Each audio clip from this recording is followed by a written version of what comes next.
তো আমরা দেখলাম কার্ডিয়াক সাইকেলের ইভেন্টের মধ্যে কি কি আছে, অ্যাট্রিয়ামের ডায়াস্টল, অ্যাট্রিয়ামের সিস্টল, তারপর ভেন্ট্রিকেলের ডায়াস্টল, ভেন্ট্রিকেলের সিস্টল।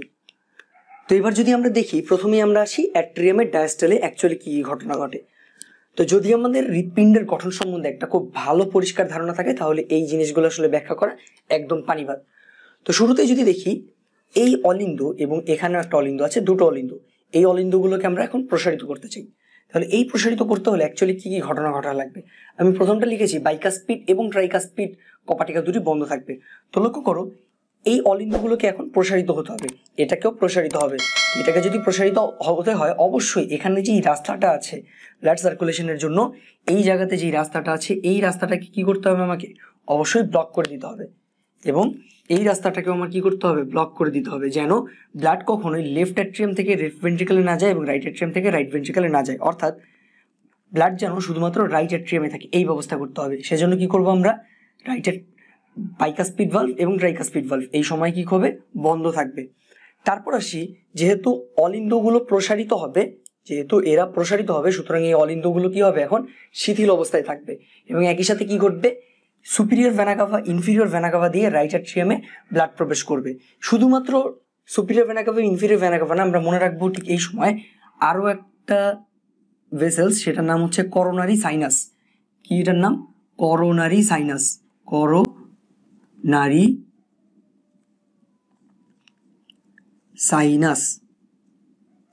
এই করোনারি সাইনাস দিয়ে, করোনারি সাইনাস হচ্ছে হার্টের নিজস্ব ব্লাড সার্কুলেশন, হার্ট নিজে ব্লাড সাপ্লাই পায় এই করোনারি সার্কুলেশন দ্বারা।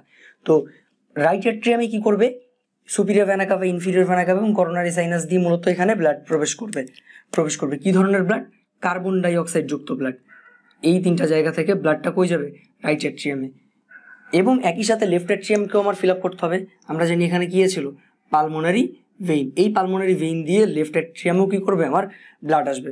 অর্থাৎ আমি লিখেছি অলিন্দ দুটি শিথিল অবস্থায় থাকবে। তারপর কি, ডান অলিন্দে কার্বন ডাইঅক্সাইড যুক্ত রক্ত প্রবেশ করবে। এই ডান অলিন্দে আমার কার্বন ডাইঅক্সাইড যুক্ত রক্ত প্রবেশ করলো। একই সাথে কি হলো, বাম অলিন্দে অক্সিজেন যুক্ত রক্ত প্রবেশ করলো পালমোনারি ভেইনসের মাধ্যমে।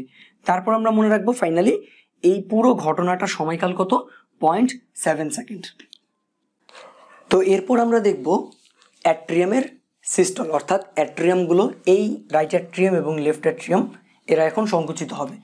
তো এই সংকোচনটা মূলত ডায়াস্টলটা শেষ হওয়ার সঙ্গে সঙ্গে মূলত সংকোচনটা শুরু হয়। অর্থাৎ 0.7 সেকেন্ড পর্যন্ত এটা ডায়াস্টল ছিল, তারপর 0.7 সেকেন্ডের পরবর্তী 1 সেকেন্ডে এটা কি করবে, সংকুচিত হবে এবং এর সময়কাল হচ্ছে 0.1 সেকেন্ড। তো এই যে সিস্টলটা শুরু হয় মূলত হচ্ছে এসএ নোডের কারণে। আমরা জানি যে এসএ নোড কোথায় থাকে, এই যে superior vena CAVA inferior vena cover যে জাংশন, তার সঙ্গে রাইট অ্যাট্রিয়ামের যে জাংশন, ঠিক এরকম একটা জায়গায় আমাদের কি থাকে, একটা পেস মেকার থাকে, বা হচ্ছে আমাদের সুপিরিয়র, যেটাকে আমরা বলি এসএ নোড বা কি পেস মেকার। এই পেস মেকারটা মূলত স্টিমুলেট হয়, এটা যখন উত্তেজিত হয় বা স্টিমুলেট হয় তখন কি করবে, এই এসএ নোড থেকে সংকোচনের সূত্রপাত ঘটে। এখান থেকে যদি একটা ইলেকট্রিক্যাল সিগন্যাল রাইট অ্যাট্রিয়ামে যায় তখন সংকোচনটা প্রথম শুরু হয়। তো দেখা যায় যেহেতু এই সংকোচনের ধারাবাহিকতা, এটা প্রথমে রাইট অ্যাট্রিয়াম থেকে শুরু হয়, পরে লেফট অ্যাট্রিয়ামে গিয়ে শুরু হয়, তাহলে এটা প্রথমে ডান দিক থেকে মূলত শুরু হয়। এরপর আমরা দেখি, যখন ডায়াস্টল হচ্ছিল তখন কিন্তু আমাদের এই ভালভ দুটো বন্ধ হয়ে গিয়েছিল, যেন ব্লাড কখনোই কি করতে পারে না, নিলয়ে পৌঁছাতে না পারে। কিন্তু এখন কি করতে হবে, এগুলো মূলত সংকুচিত হবে। তো যদি অ্যাট্রিয়ামগুলো সংকুচিত হয় তাহলে এই ব্লাড, এই কপাটিকা দুটোকে অবশ্যই কি করতে হবে, খুলে ফেলতে হবে। এই জায়গায় এই ফেজে এই কপাটিকাগুলো কি করবে, খুলে যাবে। খুলে গেলে কি করবে, ব্লাডটা এই জায়গাতে প্রবেশ করবে। তো এটাই আমি লিখেছি, বাইকাস্পিড এবং ট্রাইকাস্পিড কপাটিকা দুটো খুলে যায়।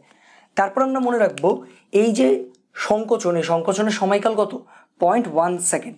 তো এই 0.1 সেকেন্ডকে যদি আমরা দুই ভাগ করি তাহলে দেখব প্রথম 0.05 সেকেন্ড, অর্থাৎ প্রথম অর্ধেক সময়, সেই অর্ধেক সময়কে আমরা বলি ডাইনামিক পর্যায়।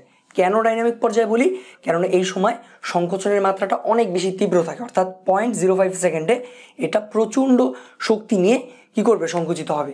কিন্তু পরবর্তী যে 0.5 সেকেন্ড থাকে সেটাকে আমরা বলি অ্যাডাইনামিক পর্যায়। কেন অ্যাডাইনামিক পর্যায়, কেননা দ্বিতীয় 0.5 সেকেন্ড থেকে এই যে সংকোচনের যে মাত্রা, এই সংকোচনের মাত্রা ধীরে ধীরে কমতে থাকে এবং যখন কিনা 0.1 সেকেন্ড শেষ হয়ে যায় তখন অ্যাকচুয়ালি আমাদের সিস্টলটাও শেষ হয়ে যায়।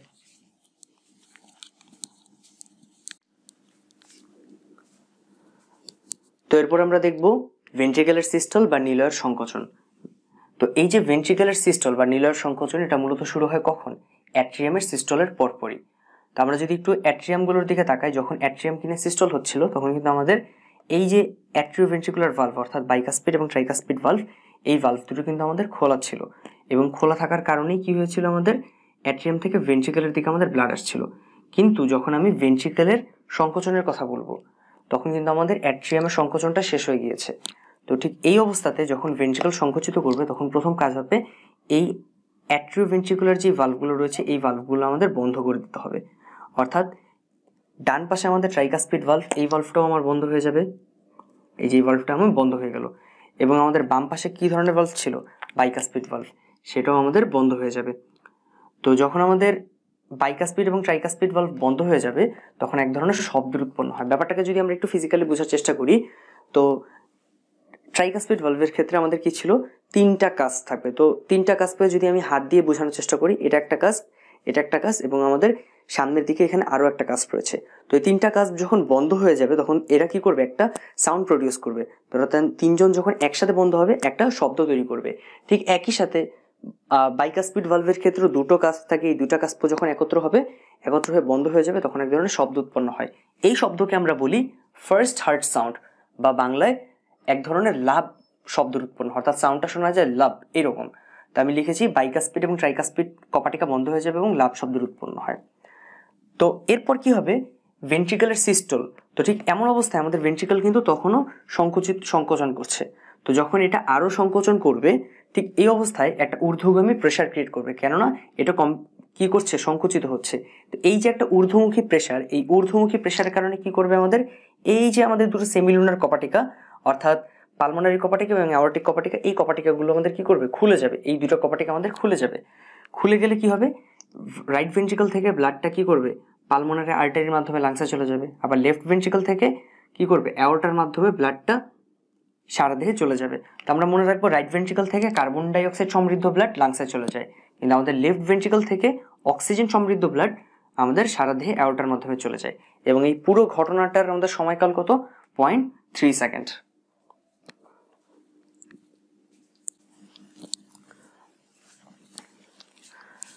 তো এরপর আমরা দেখব ভেন্ট্রিকেলের ডায়াস্টল বা নিলয়ের সংকোচন। তো ভেন্ট্রিকেলের ডায়াস্টল এই অংশটা মূলত শুরু হয় কখন? ভেন্ট্রিকেলের সিস্টলের ঠিক পরপরই এর ডায়াস্টল শুরু হয়, এবং আমরা জানি এর সময়কাল হচ্ছে 0.5 সেকেন্ড। তা আমরা ঠিক এর আগের স্টেজটা যদি একটুর দিকে তাকাই তখন আমরা কি বলেছিলাম? ভেন্ট্রিকেলের সিস্টলের ক্ষেত্রে এই যে অ্যাট্রিওভেন্ট্রিকুলার যে ভালভ, এই ভালভ দুটো বন্ধ ছিল এবং সেমিলুনার ভালভগুলো খোলা ছিল। তো ঠিক এই অবস্থায় যখন ডায়াস্টলটা মাত্র শুরু হলো তখন আমাদের কি হবে? ভেন্ট্রিকেলের যে পেশিটা, এই পেশিটা আমার বড় হতে থাকবে। এখনো কিন্তু আমার ট্রাইকাসপিড এবং বাইকাসপিড ভালভ দুটো বন্ধ, কিন্তু কি করছে? আমাদের পেশিটা বড় হচ্ছে। তো যখন ভেন্ট্রিকেলের পেশিটা বড় হতে থাকবে তখন কিন্তু আমাদের ভেন্ট্রিকেলের মধ্যস্থ যে চাপ, এই চাপের পরিমাণ কমতে থাকবে। তো চাপের পরিমাণ যখন কমতে থাকবে তখন কিন্তু আর রক্ত উপরের দিকে উঠবে না, তখন রক্তের একটা প্রবণতা আসবে যেন নিচের দিকে নামে। কিন্তু রক্ত যেন এই যে পালমোনারি আর্টারি কিংবা আমাদের অ্যাওর্টা থেকে নিচের দিকে না নামতে পারে, ঠিক সেই অবস্থায় কি করবো? আমাদের এই ভালভ দুটো আমাদের বন্ধ হয়ে যাবে, অর্থাৎ সেমিলুনার ভালভগুলো ঠিক এই স্টেজে বন্ধ হয়ে যাবে। তো এর আগে আমরা দেখেছি যখন কিনা ভালভ বন্ধ হয়ে যায় তখন কি হয়? এক ধরনের শব্দ তৈরি হয়। তো এই ক্ষেত্রেও যখন এই ভালভটা বন্ধ হয়ে যাবে, অর্থাৎ এই ভালভটা যখন এইভাবে বন্ধ হয়ে গেল, সেমিলুনার ভালভটা যখন বন্ধ হয়ে গেল তখন একটা সাউন্ড প্রডিউস করবে। কেমন সাউন্ড? এই সাউন্ডটা হবে একটা ডাব এইরকম শোনা যাবে, এবং একে আমরা বলি সেকেন্ড হার্ট সাউন্ড। ওকে, তো তারপর আমাদের এই অবস্থায় এই কপারটিকা দুটো, সেমিলুনার কপারটিকা দুটো বন্ধ হয়ে গেল, কিন্তু আমাদের প্রসারণ এখনো চলছে, অর্থাৎ ডায়াস্টল এখনো চলছে। তো এটা যখন যতই প্রসারিত হবে, ভেন্ট্রিকুলার পেশি যতই প্রসারিত হবে, এই ভেন্ট্রিকুলার মধ্যস্থ যেই চাপ থাকবে সেই চাপের পরিমাণ ততই কিন্তু কমতে থাকবে। একটা সময় দেখা যাবে যে অ্যাট্রিয়ামের চাইতে ভেন্ট্রিকুলার চাপ অনেক কমে গেছে। ঠিক যেই মুহূর্তে অ্যাট্রিয়ামের চাইতে ভেন্ট্রিকুলার চাপ কমে যাবে ঠিক সেই মুহূর্তে আমাদের বাইকাসপিড এবং ট্রাইকাসপিড ভালভ দুটো খুলে যাবে। অর্থাৎ ডান পাশে থাকে আমাদের ট্রাইকাসপিড ভালভ, এই ভালভটা আমাদের খুলে যাবে, এবং বাম পাশে থাকে আমাদের কি? বাইকাসপিড ভালভ, এই ভালভটাও আমাদের খুলে যাবে। তো যখন খুলে যাবে তখন আবার কি হবে? লেফট অ্যাট্রিয়াম থেকে লেফট অ্যাট্রিয়াম থেকে লেফট ভেন্ট্রিকুলার ব্লাড আসবে এবং এপাশে রাইট অ্যাট্রিয়াম থেকে রাইট ভেন্ট্রিকুলার মধ্যেও কি হয়ে যাবে, আমাদের ব্লাড পাস হবে। ঠিক এই ঘটনাটা কতক্ষণ চলবে, প্রায় 0.5 সেকেন্ড যাবত। ঠিক 0.5 সেকেন্ডের পরে যেহেতু এটা একটা হৃদচক্র, তো পুনরায় আবার কি হবে, আমাদের ভেন্ট্রিকুলার সিস্টল শুরু হবে। তো এভাবেই পর্যায়ক্রমিক একবার অ্যাট্রিয়ামের ডায়াস্টল, তারপর অ্যাট্রিয়ামের সিস্টল, তারপর আবার সেটার পুনরাবৃত্তি হবে, তারপর আবার আমাদের ভেন্ট্রিকুলার সিস্টল, ভেন্ট্রিকুলার ডায়াস্টল, এই যে একটা রিপিটেশনস, এই রিপিটেশনসটা চলতে থাকবে। তো এই জন্য এটার নাম হচ্ছে কার্ডিয়াক সাইকেল বা হৃদচক্র। তো আশা করি তোমরা সবাই বুঝতে পেরেছো। তো আজকে এই পর্যন্তই, ধন্যবাদ।